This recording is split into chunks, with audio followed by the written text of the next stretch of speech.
wabarakatuh. Alhamdulillah wa kafa wassalatu wassalamu ala rasulil mustafa wa ala alihi wa sahbihi wa man ittaba'a amma ba'd. Kita panjatkan pujian dan syukur kehadirat Allah Subhanahu wa taala pada kesempatan malam yang berbahagia kali ini, tanggal 15 Muharram 1445 Hijriah atau yang bertepatan dengan tanggal 1 Agustus 2023. Kita kembali dengan kekuatan, kesehatan, hidayah serta taufik dari Allah Jalla wa Ala, sehingga kita bisa kembali menghadiri pengajian rutin adab dan akhlak yang kita ambil dari karya Imam Ibnu Hajar Al-Asqalani rahimahullah, Kitab Bulughul Maram, Kitab Al-Jami'. Kita berharap semoga Allah Subhanahu wa taala berkenan untuk melimpahkan kepada kita semuanya ilmu yang bermanfaat, sehingga bisa kita amalkan sebagai bekal untuk menghadap kepada Allah Jalla wa Ala. Allahumma amin. Salawat dan salam semoga senantiasa tercurahkan kepada junjungan kita Nabi Agung Muhammad sallallahu alaihi wasallam, pada keluarganya, sahabatnya, dan umatnya yang setia mengikuti tuntunannya hingga akhir nanti. Para hadirin dan hadirat sekalian dan juga segenap pendengar serta pemirsa rahimani wa rahimakumullah. Pada pertemuan yang lalu kita telah memasuki pembahasan tentang hadis nomor 44 dari seorang sahabat Nabi sallallahu alaihi wasallam yang kita kenal dengan julukan Ibnu Umar radhiyallahu anhu. Beliau berkata, pada Rasulullah sallallahu alaihi wasallam, Rasulullah sallallahu alaihi wasallam bersabda, "Adz-dzulmu dzulumatun yaumal qiyamah." Kezaliman akan mengakibatkan kegelapan yang berlipat-lipat di hari kiamat.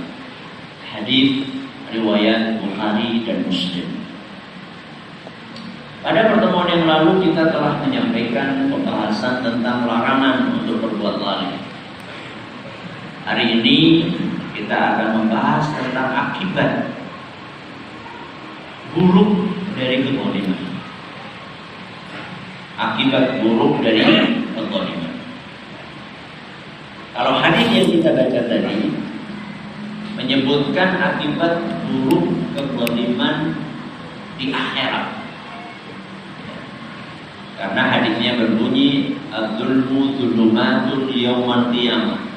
Kezaliman akan mengakibatkan kegelapan yang berlipat-lipat di hari kiamat.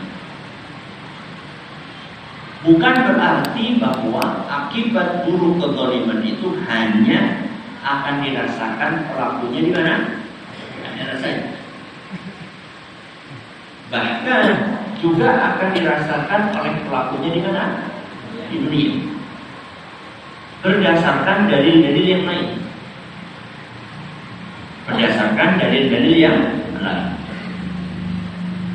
Sehingga malam hari ini kita akan mengkaji akibat buruk kezaliman di mana?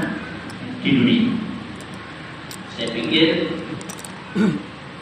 waktunya cukup untuk membahas akibat buruk di dunia dan di akhirat. Ternyata setelah kami baca-baca, kami telaah kitab-kitab yang ada, ternyata pembahasan tentang akibat buruknya di dunia saja itu sudah memerlukan waktu sekitar 50 menitan. Sehingga malam hari ini kita akan khususkan pembahasan tentang akibat buruk, dampak buruk kezaliman di mana? Di dunia. Di pertemuan selanjutnya insya Allah kita akan bahas dampak buruk kezaliman di akhirat. Kalau kita lihat banyaknya pembahasan atau banyaknya dalil yang membahas tentang akibat buruk ini, kita bisa memahami bahwa kezaliman itu memang mengerikan. Bahkan semua yang diharamkan oleh Allah itu pasti berdampak buruk dan merugikan manusia apabila dilanggar. Semua yang diharamkan Allah pasti berdampak buruk dan merugikan manusia apabila dilanggar.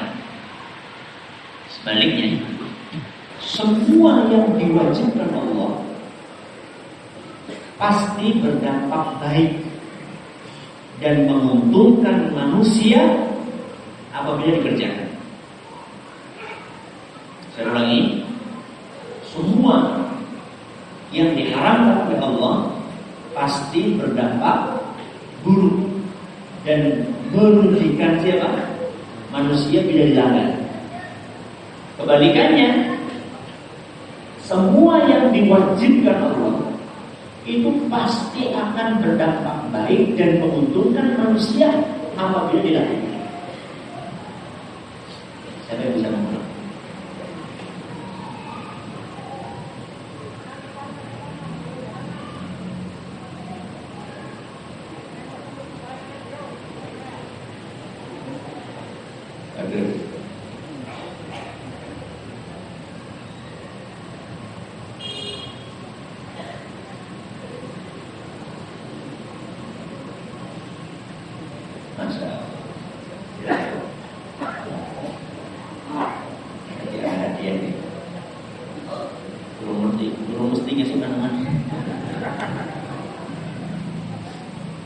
Itu adalah prinsip yang wajib kita pahami. Prinsip bahwa apapun yang diharapkan Allah pasti berdampak buruk dan merugikan sinten manusia bila dilanggar. Kebalikannya apa? Apapun yang diwajibkan Allah pasti berdampak baik dan menguntungkan manusia bila dilaksanakan. Itu kaidah. Prinsip ini kalau kita pahami, maka kita akan terasa ringan untuk menjalankan perintah-perintah Allah dan menjauhi larangan. Pernah nggak jenengan berbuat sholat males gitu? Pernah? Awang-awangan sholat pernah? Pernah? Pernah Mas Arif?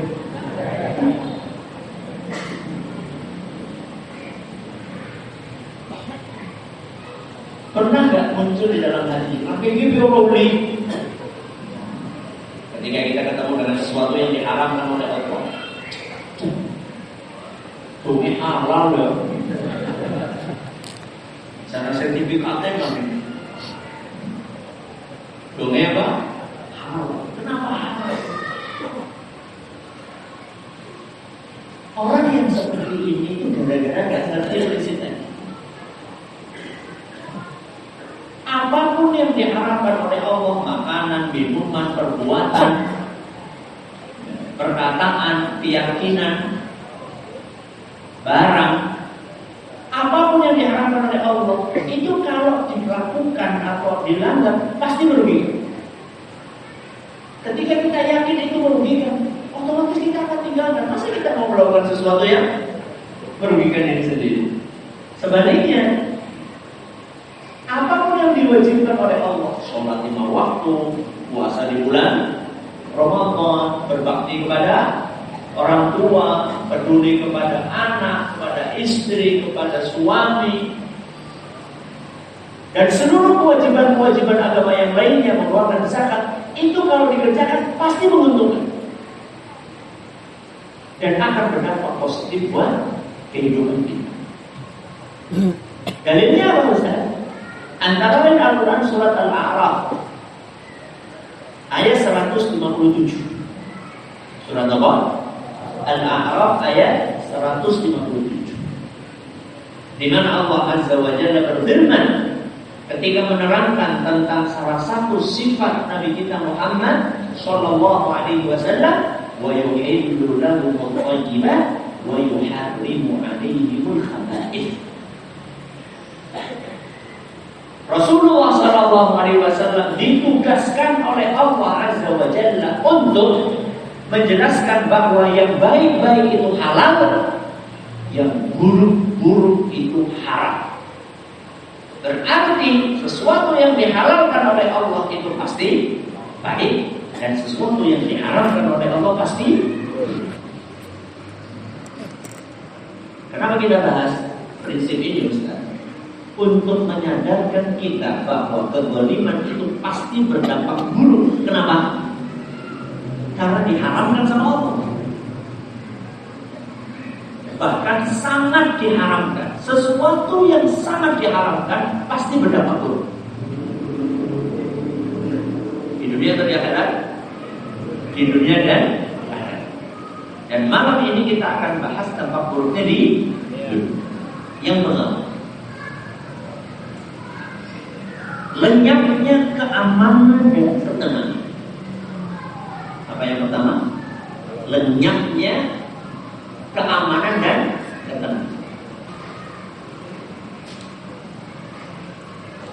Siapapun yang melakukan kezaliman dan dia tidak segera tobat, maka dia akan kehilangan keamanan dan ketenangan. Dan sebuah wilayah yang didominasi dengan kezaliman dan tidak ada yang mengingkarinya, sebuah wilayah yang didominasi dengan apa? Kezaliman dan tidak ada yang mengingkarinya, maka penghuninya pasti akan merasakan ketakutan, ketidakamanan, kegelisahan hidup. Sebuah wilayah yang didominasi apa? Kezaliman dan tidak ada yang mengingkarinya, maka penduduk wilayah itu akan merasakan ketidaktenangan, ketakutan, kegelisahan, ketidakamanan. Entah wilayah itu kecil atau besar. Wilayah kecil contohnya apa? Di wilayah besar negara. Maka perhatikan, rumah tangga yang di situ terjadi banyak kezaliman, pasti penghuninya tidak tenang. Kezaliman siapa kepada siapa? Orang tua kepada anak. Siapa lagi? Anak kepada orang tua. Siapa lagi? Suami kepada siapa lagi? Istri kepada siapa lagi? Mertua kepada menantu. Siapa lagi? Menantu kepada apa itu? Rumah tangga yang di dalamnya banyak kezaliman tanpa ada yang menegur dan mengingkari, pasti penghuninya akan merasa gelisah dan tidak tenang. Ini yang skopnya apa? Yang skopnya besar. Contohnya, negara di situ banyak terjadi kezaliman, maka hidup penduduknya tidak aman. Anda pikir orang-orang Yahudi di Israel mereka hidupnya tenang? Mereka tenang. Tingkat bunuh diri, tingkat bunuh diri yang sebelumnya stres, tingkat stres dan bunuh diri di antara tentara-tentara Israel itu sangat tinggi sekali.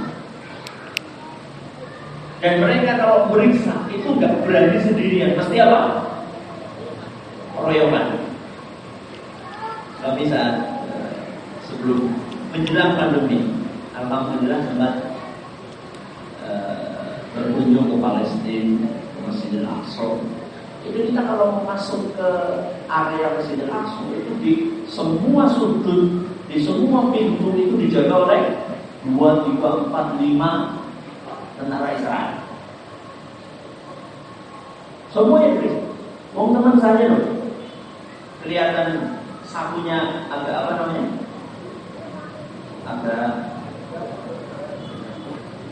Agak menonjol itu. Ternyata apa? gedang. Oh bisa. Kalau kita 45, padahal kita orang sipil nggak tahu apa-apa. Takut kan? Orang goblok itu pasti takut. Sekalipun mereka itu menampakkan seakan-akan kayak tenang-tenang saja. Oh, apa dalilnya Ustaz? Dalilnya firman Allah Subhanahu wa taala dalam surat Al-An'am ayat 82. Alladzina amanu wa lam yalbisu imanahum bidzulmin ulaika lahumul amnu wa hum muhtadun.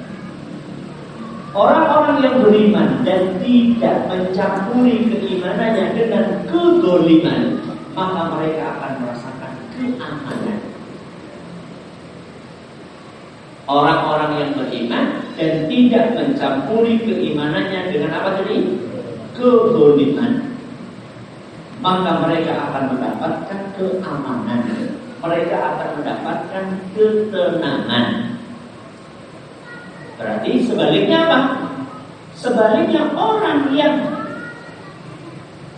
melakukan kedzaliman, kalau orang yang menghindari kedzaliman akan mendapatkan keamanan, berarti kebalikannya apa?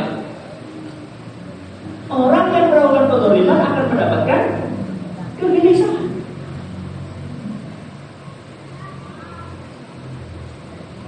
Dan kedzaliman yang paling parah itu adalah kesyirikan. Ini kita akan bahas insyaallah pada pertemuan yang akan datang ketika kita membahas tentang macam-macam kedzaliman. Baik, ini yang berapa? Yang pertama. Apa yang pertama? Lenyapnya keamanan dan ketenangan. Yang kedua, akan mengakibatkan kehancuran. Apa yang kedua? Mengakibatkan kehancuran. Manusia itu terdiri dari dua aspek. Aspek rohani dan aspek apa? Jasmani. Ada psikis, ada fisik. Kalau tadi itu kegelisahan, ketidakamanan, ketidaktenangan itu aspek apa? Psikis. Kejiwaan, aspek rohani. Nah, kalau ini yang kedua ini adalah aspek fisik. Jadi orang-orang yang zalim itu bukan hanya tersiksa secara psikis, tapi juga fisiknya mereka terancam untuk hancur. Dan itu disebutkan secara terang-terangan oleh Allah Subhanahu wa taala dalam banyak ayat di Al-Qur'an. Salah satunya dalam surat Al-Kahfi ayat 59. Surat apa? Al-Kahfi ayat 59. Siapa yang hafal? Saya pertama bisa orang ayat 59.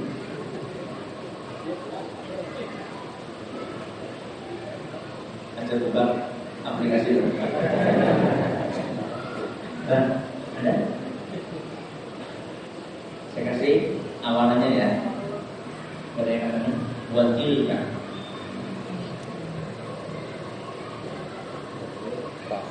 Terus dibocoran wakilkan. Tidak ada? Ya Ustaz Aziz wakilkan qura ahlaknahum lamma zalamu.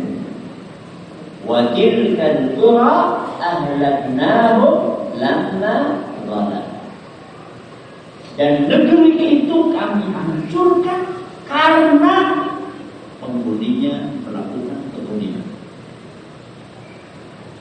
Dan negeri itu kami apakan? Hancurkan karena apa? Penghuninya melakukan kezaliman. Jadi negara-negara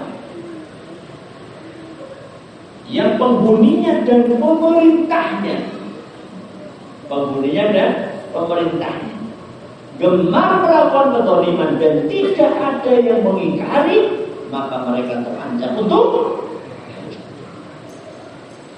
Saya katakan itu bukan hanya dalam surat Al-Kahfi, dalam surat Al-Hajj ayat 45 juga sama, mirip. Dalam surat Hud ayat 102 juga mirip. Jadi terancamnya orang-orang yang melakukan kezaliman dengan kehancuran itu disebutkan dalam banyak ayat dalam Al-Quran. Ya Ustaz, tapi itu tidak. Ada negara-negara yang zalim masih eksis. Berarti ayatnya benar kan? Ayatnya benar. Katanya hancur itu masih eksis. Benar. Benar. Yakin lah. Kenapa? Karena Al-Quran tidak mungkin salah. Kenapa? Karena Al-Quran adalah firman-Nya Allah Azza wa Jalla. Ya tapi maksudnya gimana Ustaz?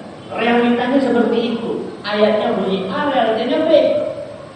Maka kita perlu baca ayat-ayat yang lain supaya kita memahami.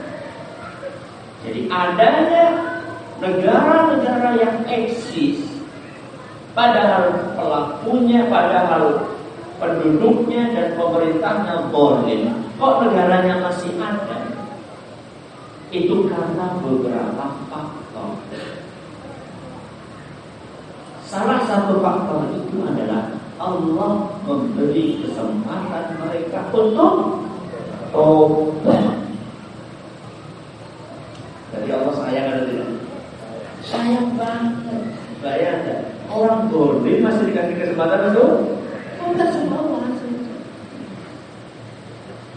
Apa dalilnya Ustaz?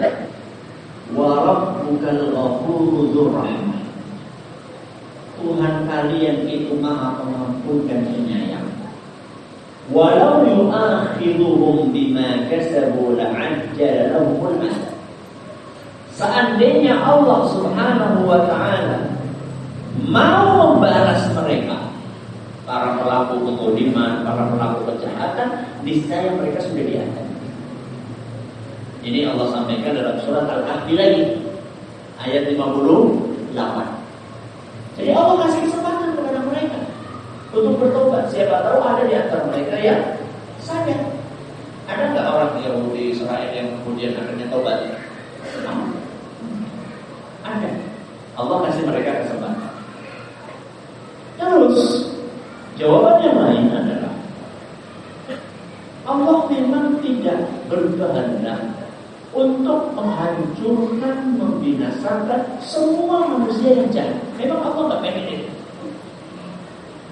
Sunnatullah yang berlaku adalah bahwa tetap di atas dunia ini tetap ada manusia yang jahat. Tidak semuanya Allah binasakan. Allah sampaikan itu dalam surat An-Nahl ayat 61. Surat apa? An-Nahl ayat 61. Walau yu'akhidullahu an-nasa bidhulmihim ma taraka 'alaiha min dabbah. Seandainya Allah mau menghukum semua orang jahat dengan kezaliman yang mereka lakukan, niscaya tidak tersisa satu makhluk pun di muka bumi. Kita pernah nggak berbuat zalim?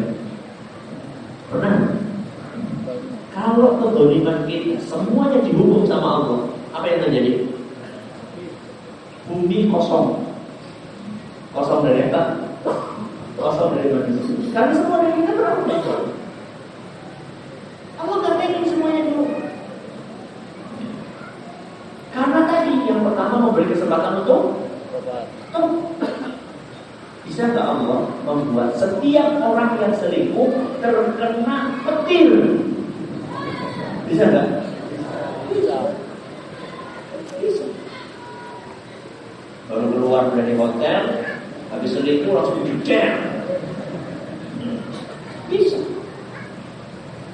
Sehingga setelah itu setiap orang kena petir ini berapa? Selingkuh. Sangat bisa. Tapi Allah tidak melakukan itu. Allah tidak melakukan itu. Memberi kesempatan kepada dia untuk untuk tahu. Dan supaya kita percaya dengan hal gaib. Karena salah satu ciri khasnya orang yang beriman itu adalah alladzina yu'minuna bil ghaibi, yaitu orang-orang yang mengimani hal gaib. Salah satu hal gaib itu adalah neraka, surga. Sekarang tidak dihukum, tapi nanti neraka akan dihukum. Itu memang dilatih untuk mengimani hal gaib. Jadi nggak semuanya itu harus diukur dengan sesuatu yang sifatnya materi. Andai kan seperti yang pernah saya sampaikan di beberapa pengajian. Hadirilah pengajian. Hadirilah pengajian yang akan dilakukan di Masjid A. 100 peserta pertama yang datang akan mendapatkan 1 pintal beras.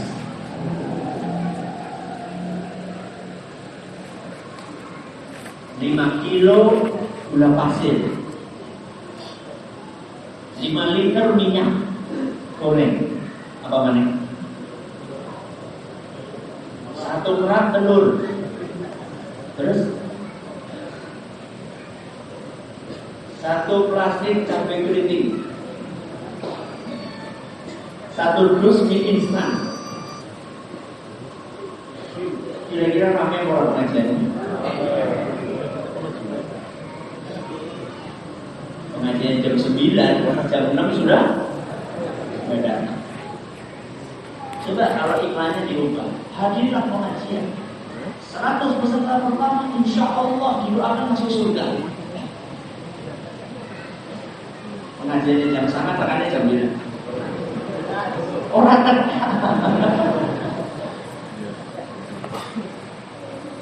surga itu harga nek beras nyata. Kita ini dilatih untuk mengimani harga. Tidak semuanya diukur dengan sesuatu yang real. Jadi memang Allah tidak menghendaki semua manusia dibinasakan. Karena kalau semua yang berdosa melakukan kezaliman dihukum ya habis, tidak ada manusia di muka bumi. Kemudian orang-orang yang memang sudah tidak diharapkan untuk bertaubat sama Allah Azza wa Jalla, dibiarkan melakukan kezaliman supaya nanti di akhiratnya hukumannya akan berlipat sebagai hukuman berat dari Allah buat orang-orang musyrik. Apa kata Allah Azza wa Jalla dalam surat Ali Imran ayat 178? Surat apa? Ali Imran ayat 178. Wala yahsabanna alladziina kafaru annama numli lahum khairun li anfusihim. Orang-orang kafir itu jangan mengira bahwa ketika kami tunda adab kami itu baik buat mereka. Jadi Allah itu kan kadang-kadang membiarkan orang-orang kafir dengan kejahatannya tidak segera diapain, tidak segera dibinasakan. Itu jangan mereka pikir baik buat mereka. Innama numli lahum liyazdadu ithma. Kami tunda adab itu supaya mereka semakin banyak melakukan kejahatan. Walahum adzabun muhin. Nanti ketika mereka mati, mereka akan mendapatkan adab yang menghinakan.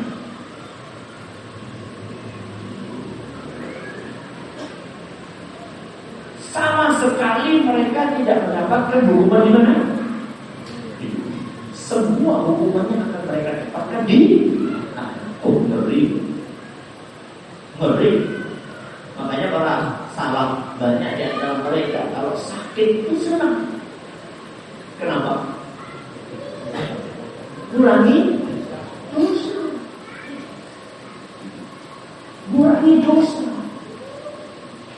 ketika dosa itu dikurangi, berarti nanti bebannya di akhirat berkurang. Meriam untuk menggugurkan dosa dengan api neraka untuk menggugurkan dosa, berat mana? Meriam sama api neraka berat mana? Api neraka. Meriam sih berapa derajat Celcius? Paling tinggi orang itu berapa? 39. Kalau anak kecil sudah kencang nih. Api neraka berapa derajat Celcius? Makanya para ulama salaf dulu ketika sakit mereka tetap enjoy, karena mereka tahu ini buat kurangi terus. Berarti dia jalur marah sih, marah baik. Itu apa enggak? Enggak. Kenapa?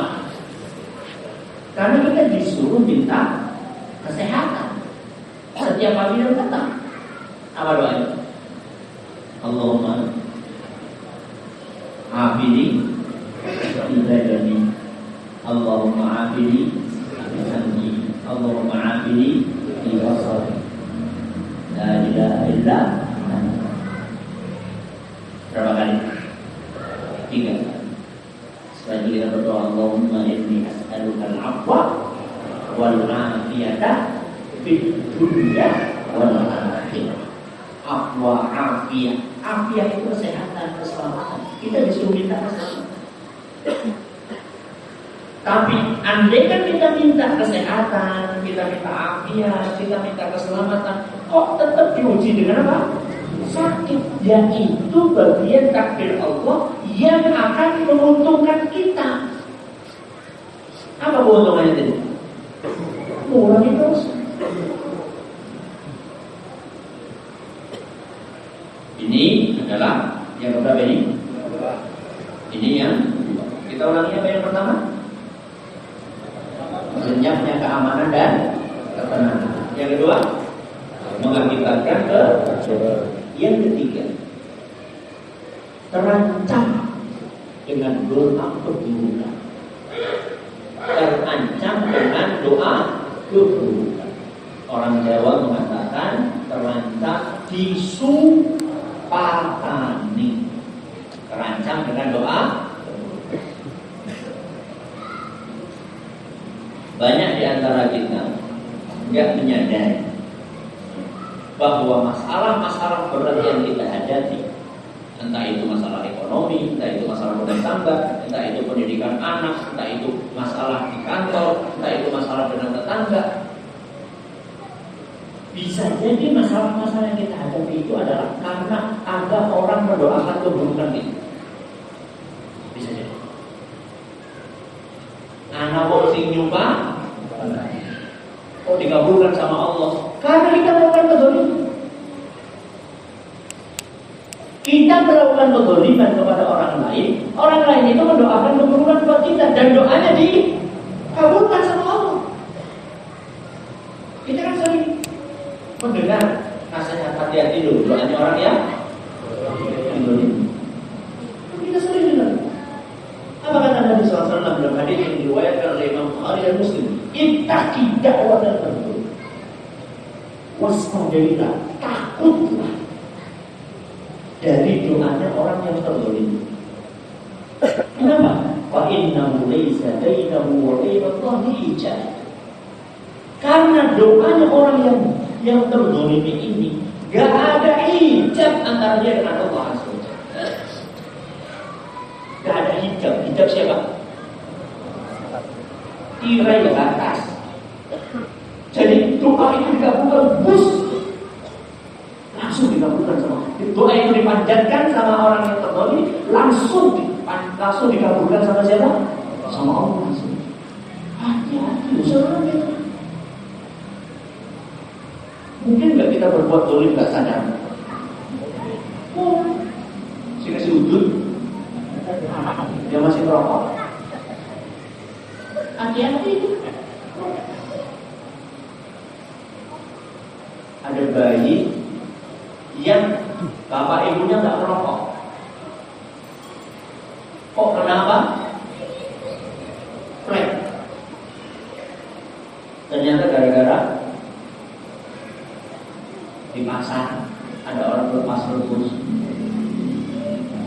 di bis, di terminal, di mana lagi, di jalan, di halte, di WC, ya Allah, pancen rokok atau WC.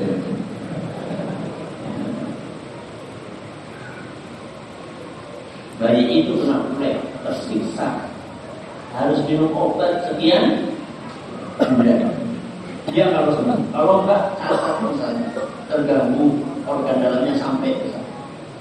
Ibunya berdoa atau bayinya itu kemudian ketika besar dia berdoa, mendoakan keburukan bagi orang yang mengakibatkan dia tersiksa bertaubat. Rumah urusan hidupnya, semua urusan, rumah tangganya, ekonominya, pekerjaannya, nggak nyandar, banyak orang nggak nyandar. Dia pikir apa ya? Saya sudah sholat, saya sudah puasa, saya sudah berusaha untuk meninggalkan riba. Ya, tapi itu kedoliman yang sudah Anda kerjakan itu. Kapan minta maaf? Kapan kita bisa minta maaf sama orang-orang yang terdolimi dengan asap rokok itu? Kapan? Oh, kita nggak tahu kok. Yang terdolimi siapa itu kita nggak tahu. Rokok di pinggir jalan, orang lewat. Berapa orang yang lewat itu? Kita tahu siapa yang lewat barusan, yang menghisap asap rokok. Siapa? Alhamdulillah orang rokok sampah sih sampah. Sampah. Orang yang nggak rokok tapi buang apa? Sampah kali. Isinya apa? Dua apa? Yang kedua, Pampers. Ada yang kita dolimi dengan sampah yang kita buang di sungai. Banyak sekali, Pak. Siapa? Petani. Mereka mengandalkan irigasi kan? Irigasi yang masuk bukan cuma air, plus pupuk.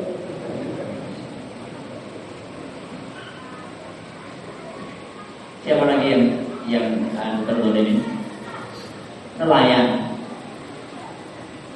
Saya cuma buangnya di mana? Di selokan masuk ke kali masuk ke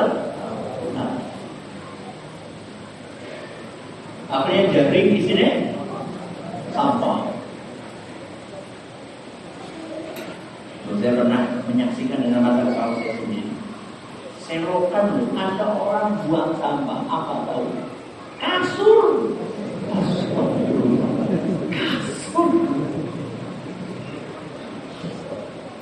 Cuma buangnya mikir apa gitu ya.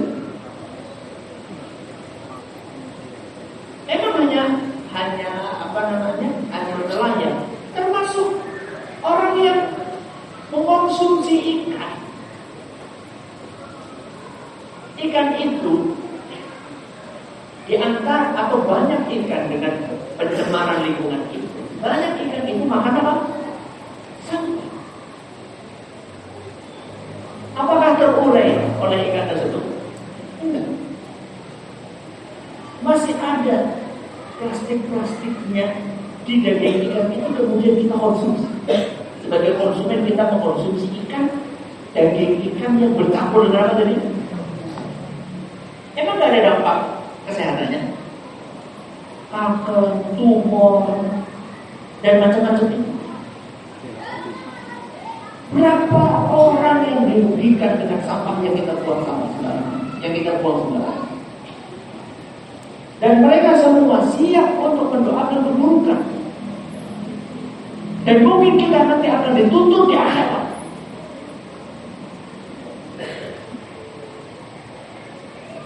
Maka orang-orang yang berbuat zalim itu terancam dengan doa keburukan. Apapun kezaliman yang kita lakukan, apalagi kezaliman yang tidak kita sadari.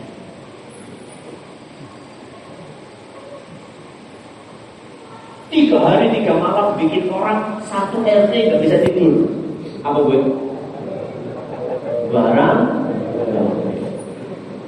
Ustaz masa barang gawe orang kudu barang gawe ini sing masalah apa nih?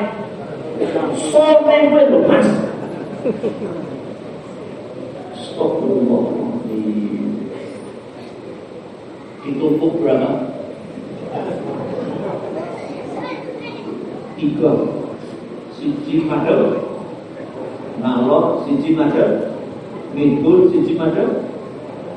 Ngetan siji madhep. Mulut. 4 mata angin. Nyalakan. 3 hari 3 malam orang nggak bisa tidur. Itu doanya ya. Boleh.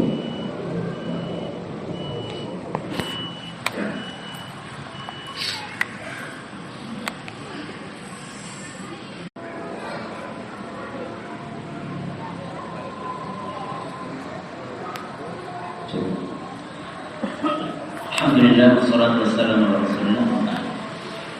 Saya mana tadi? Barangkali. Itu bukan berarti tak boleh barangkali, bukan. Kita masalahnya itu bukan persepsi. Yang masalahnya adalah kenapa masang skon gede-gedean seperti itu dan itu dinyalakan selama berhari-hari sehingga mengganggu orang tidur. Persepsi sudah persepsi aja, tidak masalah. Itu soal itu kan paling ketika apa? Ketika hari H. Ketika hari H saat akad nikah ini betul. Baik. Ini yang berapa ini? Yang terakhir yang keempat. Akibat buruknya adalah sulit mendapatkan hidayah. Apa? Sulit mendapatkan hidayah. Padahal hidayah atau petunjuk dari Allah Azza wa Jalla itu sangat kita butuhkan kapan? Setiap saat. Setiap saat kita butuh hidayah. Bangun tidur kita butuh hidayah. Hidayah untuk apa? Hidayah untuk mau baca doa bangun tidur.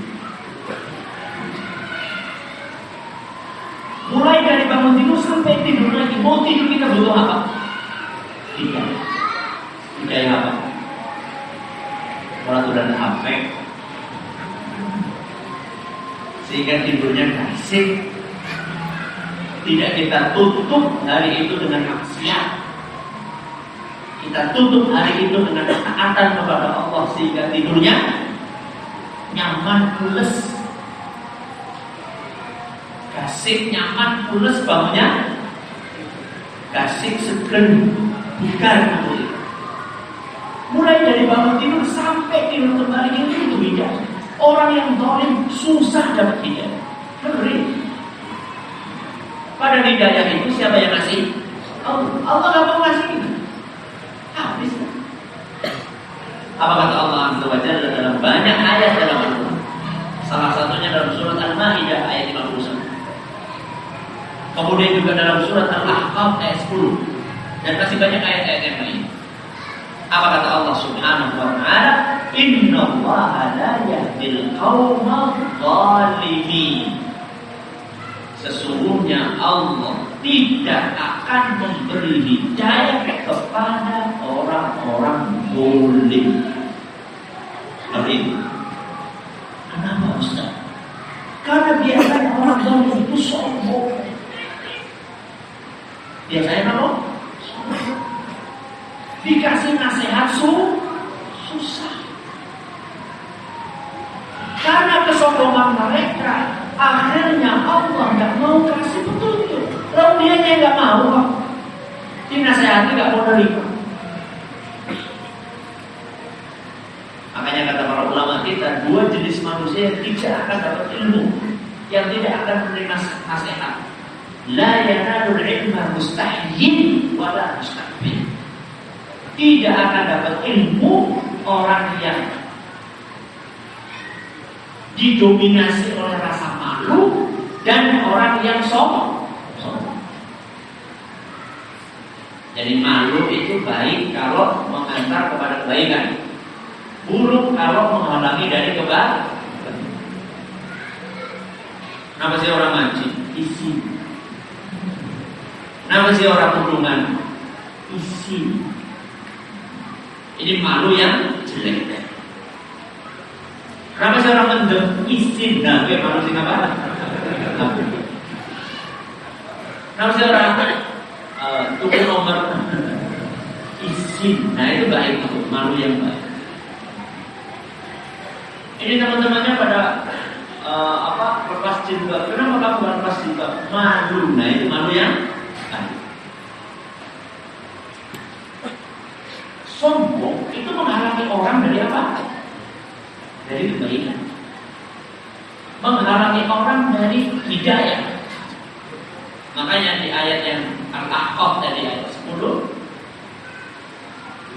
setelah ketika Allah menutup ayat tersebut, innallaha la yahdil qawmal zalimin, Allah tidak akan beri hidayah kepada orang yang zalim. Awal ayatnya atau sebelumnya, fa'amana wastakbartum, orang ini beriman kemudian kalian sombong. Sombongan itu mendominasi orang-orang yang zalim. Sifat kesombongan mendominasi orang yang zalim sehingga mereka pun susah untuk mendapatkan apa tadi? Hidayah. Kita ulangi yang pertama.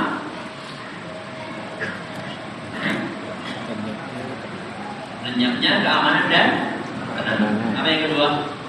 Kehancuran. Mengakibatkan kehancuran. Yang ketiga, terancam doa keburukan. Yang keempat, sulit mendapatkan hidayah. Mudah-mudahan kita bisa mendapatkan ilmu yang bermanfaat bagi kita semua. Pekan depan, ya saya nggak bisa ngajar tanggal 8, saya nggak bisa datang, ada kegiatan yang tidak bisa saya tinggalkan. Insya Allah kita masuk lagi pekan berikut tanggal 15. Sekarang tanggal 1 ya. Berarti pekan depan tanggal 8 libur. Saya nggak bisa. Mungkin ada di tempat lain mungkin. Pekan berikutnya lagi berarti tanggal 15. Insya Allah kalau tidak ada halangan saya bisa ngajar video yang ada. Bisa berapa? Masih 6 menit. Ada pertanyaan? Tidak ada Pak.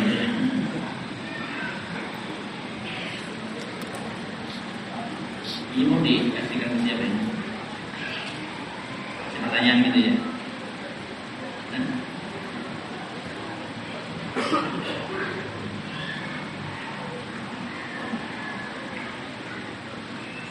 Siapa yang bisa mengulang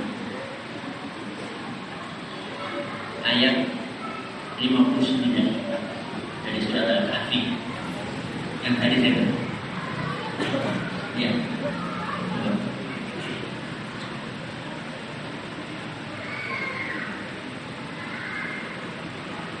Masya Allah. Islam